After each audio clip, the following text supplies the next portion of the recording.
2 minutes pour comprendre aujourd'hui la crise d'asthme. Je suis en duplex avec le docteur Manon Fredbourg, vous êtes médecin urgentiste. Les signaux, les symptômes qui doivent nous alarmer. Alors, l'asthme, c'est une maladie respiratoire chronique qui est liée à une inflammation des bronches.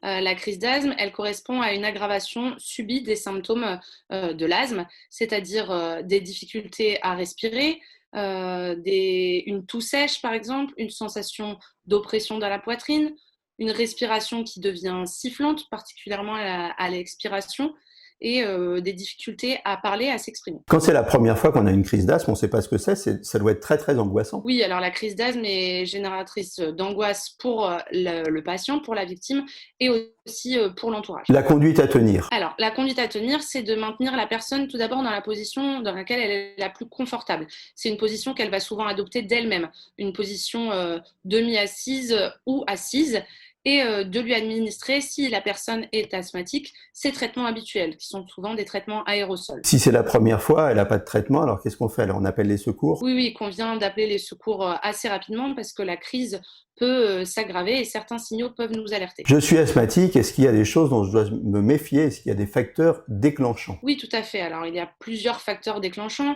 Le premier, souvent le principal, c'est le contact avec un allergène. Ensuite, il y a la pollution extérieure, la fumée, il peut y avoir certains aliments ou certains médicaments ou des émotions fortes, par exemple, une angoisse, une anxiété ou un effort physique. On est plus sujet à une crise d'asthme l'été ou l'hiver? On est plus souvent lié à des crises d'asthme, sujet à des crises d'asthme l'hiver ou lors de variations climatiques importantes. Voilà, vous savez tout ou presque sur l'asthme. À très bientôt et d'ici là, portez-vous bien.